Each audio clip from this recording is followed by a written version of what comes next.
కొట్టాడు, తీసుకున్నాం. మా టైం వస్తుంది, మేము కొడతాం.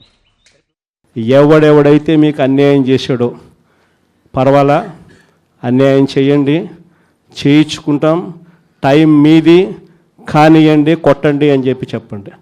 ఆడు ఎవడు ఏం చేస్తా ఉన్నాడో పేరు రాసుకోండి. ఎవడిని వదిలిపెట్టేది ఉండదు. ఒక్కొక్కడికి మాత్రం సినిమా మాత్రం ఎలా చూపించానో అలా చూపిస్తామని మాత్రం చెప్తాను. Welcome to Olga news. ప్రస్తుతం ఆంధ్రప్రదేశ్ రాష్ట్ర రాజకీయాల్లో ఏం జరుగుతుందో చూస్తూనే ఉన్నాం. అప్పటికి ఇప్పటికీ ఏం మారింది అంటే ఏమీ మారలేదు అని చెప్పేసి నిపుణులు అయితే భావిస్తున్నారు. ముఖ్యంగా ఎప్పుడైతే తెలంగాణ రాష్ట్రం విడిపోయిన తర్వాత ఆంధ్రప్రదేశ్ తొలి ముఖ్యమంత్రిగా చంద్రబాబు నాయుడు గారు ఎన్నికైన తర్వాత అదే సమయంలో జగన్ గారు అయితే యాక్టివ్ అయ్యారు. జగన్ గారు యాక్టివ్ అయిన తర్వాత ఆయన దాదాపు 16 నెలలు జైలుకి వెళ్ళారనమాట. అంటే అక్రమ ఆస్తుల కేసులలో ఆయన 16 నెలలు జైలుకి వెళ్ళిన తర్వాత ఆయన ఒక మాట అన్నారు ఆ ప్రెస్ మీట్ లో. దెబ్బలు కొట్టినప్పుడు అవతలోడు గట్టిగా కొట్టాడు అని చెప్పి ఇట్లా వెనక్కిపోగలుగుతామే తప్ప వెనక్కిపోతాం. కానీ కొట్టినాడు కాబట్టి అని చెప్పి అనుకోవాల్సిన పనుల. ఎలక్షన్ విన్నింగ్ అంటే ఏంటంటే అవతలోడు ఎంత గట్టిగా కొడితే నేను ఎంత గట్టిగా తీసుకోగలుగుతాను అనేదే విన్నింగ్కి రేపు పొద్దున నాంది. కొట్టాడు, తీసుకున్నాం. మా టైం వస్తుంది, మేము కొడతాం. ఇప్పుడు కొట్టారు, మేము తీసుకున్నాం, మాకు సమయం వస్తుంది, మేము కొడతాం అని చెప్పేసి అప్పుడు చాలా బలంగా ఒక మాట అన్నారు. అదే మాటను 2000 అంటే జైలు నుంచి బయటకు వచ్చి పాదయాత్ర చేసి తర్వాత అధికారం చేపట్టిన తర్వాత 2019లో ఆయన పాలన కొనసాగిస్తూనే టీడీపీ పైన, అంటే టీడీపీ శ్రేణులు ఎవరైతే అధికారులు ఉన్నారో ఆయన పైన కక్ష కట్టి ఆయన జైలుకు పంపించారని చెప్పేసి ఆయన భావిస్తున్న తరుణంలో అలాంటి వారందరినీ ఆయన ఒక లక్ష్యంగా పెట్టుకొని, టార్గెట్గా పెట్టుకొని వాళ్ళ పైన పగ తెచ్చుకునే ప్రయత్నం చేశారని చెప్పేసి నిపుణులు భావిస్తున్నారు. ఈ క్రమంలోనే చంద్రబాబు పైన ఇన్నర్ రింగ్ రోడ్, అలాగే మనకు ఏదైతే స్కిల్ డెవలప్మెంట్ కేసు ఉందో, స్కిల్ డెవలప్మెంట్ కుంభకోణం, ఈ రెండు వాటిలో చంద్రబాబు నాయుడు గారిని కూడా అంటే ఒక అర్ధరాత్రి ఆయనను అరెస్టు చేసి దాదాపు 53 రోజుల పాటు ఆయనను జైల్లో నిర్బంధించిన సందర్భం అయితే చూసాము. ఆ జైల్లో ఆయనను ఇబ్బందులు పెట్టారు. మొత్తం మీద ఈ వ్యవహారం జగన్ గారు ఆయన మీద పగ తీర్చుకున్నారని చెప్పేసి అయితే అప్పట్లో అనేక కథనాలు వెలువడ్డాయి. ఆ తర్వాతనే చంద్రబాబు నాయుడు గారు బయటకు వచ్చిన తర్వాత ఆయన ఎన్నికల ప్రచారంలో తదితర ప్రచారంలో మాట్లాడుతూ ఇలాంటి సందర్భాన్ని, ఇలాంటి అరాచకమైన ప్రభుత్వాన్ని అయితే మనం చూడలేదు. త్వరలోనే టీడీపీ అధికారంలోకి వస్తుంది. అధికారంలోకి వచ్చిన తర్వాత ఎవరైతే టీడీపీ శ్రేణులపైన అలాగే టీడీపీ నాయకులపైన కేసులు పెడుతూ ఇబ్బందులు పెడుతున్నారో వారందరినీ ఖచ్చితంగా టీడీపీ అయితే వదిలిపెట్టదని చెప్పేసి ఆయన అన్నారు. అలాగే ప్రధాన కార్యదర్శిగా ఉన్న లోకేష్ గారు సైతం యువగలం పేరిట ఒక రెడ్ బుక్ ను పట్టుకుని ఆయన చేసిన బహిరంగ సభలు అయితే మనం చూసాము.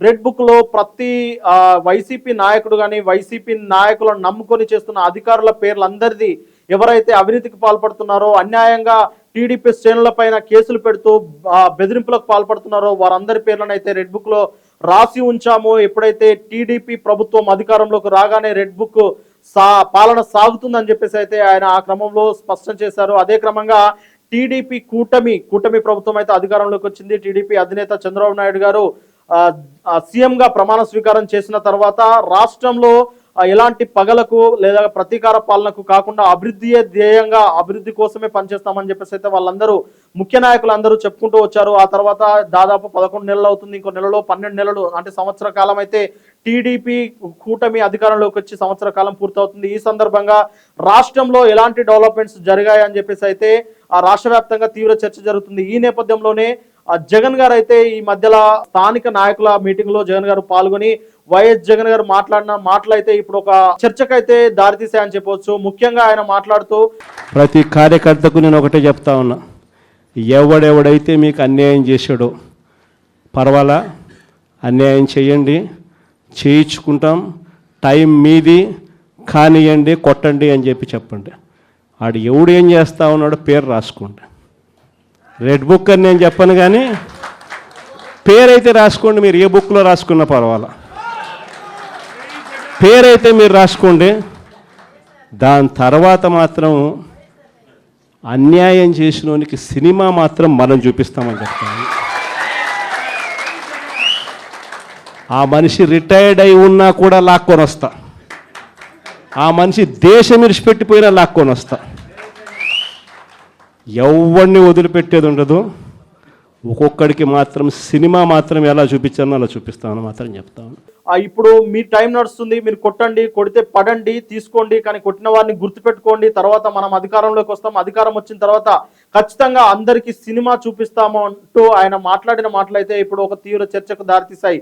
ఎందుకంటే ఆయన ఈ మధ్యలో జరిగిందనమాట, రాప్తాడ్ నియోజకవర్గంలోని ఒక వైసీపీ నాయకుడికి సంబంధించి అతన్ని హత్య చేయడము, ఆ తర్వాత ఇంకా కొన్ని నియోజకవర్గాల్లో వైసీపీ నాయకుల పైన అయితే టీడీపీ శ్రేణులు అలాగే టీడీపీ నమ్ముకున్న నాయకులు అయితే వారిపైన దాడి చేయడం లాంటి కథనాలు అయితే చూస్తూనే ఉన్నాం. వాటన్నిటిని ఉద్దేశించి జగన్ గారు అయితే ఈ వ్యాఖ్యలు చేశారు. ముఖ్యంగా ఇలాంటి వ్యాఖ్యల నేపథ్యంలో జరుగుతున్న చర్చ ఏంటంటే, రాష్ట్రంలో ఎవరైతే కీలక నాయకులు ఉన్నారో ఈ కీలక నాయకులు అంటే నువ్వంటే నువ్వా నేనంటే నువ్వా అన్నట్టే మాట్లాడుకుంటున్నారు. అంటే టిట్ ఫర్ టాట్ లాగానే ఉన్నది తప్ప ఈ టిట్ ఫర్ టాట్ ను వదిలి ప్రజల కోసం వీరు ఎప్పుడు సన్నద్ధం అవుతున్నారని చెప్పేసి, అంటే ఎప్పుడు వీళ్ళు ప్రజల కోసం పనిచేయాలి తప్ప టిట్ ఫర్ టాట్ లాగా ఒకరి మీద ఒకరు నిందలేసుకోవద్దని చెప్పేసి రాజకీయ విశ్లేషకులు అయితే భావిస్తున్నారు. ముఖ్యంగా ప్రతిపక్ష నాయకులు అంటే వైసీపీ నాయకులు అయితే ముఖ్యంగా టీడీపీ ప్రభుత్వాన్ని అలాగే కూటమి ప్రభుత్వాన్ని ఎండగట్టేలా, లేదంటే కూటమి ప్రభుత్వం ఇచ్చిన ఏదైతే మనకు సూపర్ 6 ఉన్నదో ఇతర హామీల అమలు జరగట్లేదు, ఇక్కడ జరుగుతున్నాయని నిలదీసే విధంగా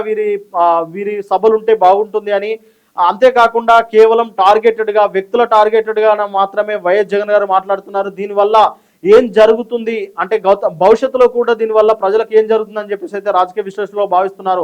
ముఖ్యంగా ఈరోజు జగన్ గారు అన్నారు, రేపు అధికారంలోకి జగన్ గారు వస్తే మళ్ళీ చంద్రబాబు గారు అంటారు, గతంలో చంద్రబాబు గారు అన్నారు మళ్ళీ జగన్ గారు అన్నారు అన్నట్టే ఉంటుంది తప్ప దీనివల్ల ప్రజలకు ఎలాంటి ఉపయోగం లేదని చెప్పేసి అయితే ఆ విశ్లేషకులు భావిస్తున్నారు. ఎప్పుడైతే అంటే వ్యక్తిగత దూషణలు వ్యక్తిగత దాడులను వదిలి వాటి నుంచి బయటకు వచ్చి ప్రజలకు ఏం కావాలి, ఆంధ్రప్రదేశ్ ప్రజలకు ఏం కావాలి, ఇతర పాలకులు అంటే కూటమి పాలకులు ఇచ్చిన హామీలు ఎంతవరకు అమలవుతున్నాయి, ఈ అమలవుతున్న హామీలు ప్రజల్లో ఎంతవరకు చేరువవుతున్నాయి, ఇలాంటి వాటిపైనే సమీక్ష పెట్టి వీటి గురించి మాట్లాడితేనే ప్రజల అభివృద్ధి చెందుతారని, రాష్ట్రం అభివృద్ధి చెందుతుందని చెప్పేసి అయితే విశ్లేషకులు భావిస్తున్నారు.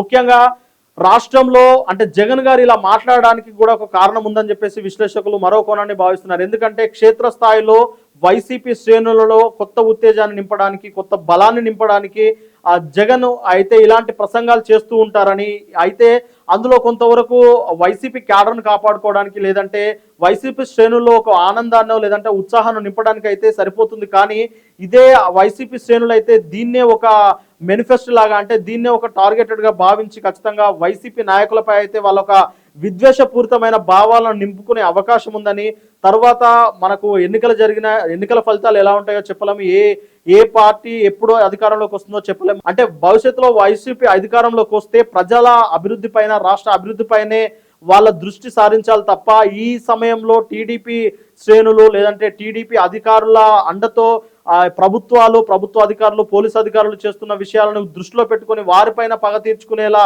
చర్యలు చేపడితే జరిగే నష్టం అయితే భారీగా ఉంటుందని, ముఖ్యంగా రాష్ట్ర ప్రజలు రాష్ట్రం అభివృద్ధిలో కుంటుపడుతుందని చెప్పేసి అయితే విశ్లేషకులు భావిస్తున్నారు. ఇకనైనా వ్యక్తిగత దూషణలు వ్యక్తిగత టార్గెట్లు మానేసి విధానపరమైన విమర్శలు అలాగే పాలనాపరమైన విమర్శలు చేస్తేనే రాష్ట్రం బాగుపడుతుందని చెప్పేసి అయితే రాజకీయ విశ్లేషకులు అయితే భావిస్తున్నారు. ఇటు కూటమి కానీ అటు ప్రతిపక్ష నాయకులు వైసీపీ అలాగే కాంగ్రెస్ కానీ మొత్తం మీద ఒక విధానపరమైన విమర్శలు చేస్తేనే రాష్ట్రంలో ఒక మంచి రాజకీయ వాతావరణం ఏర్పడుతుందని చెప్పేసి రాజకీయ విశ్లేషకులు అయితే భావిస్తున్నారు.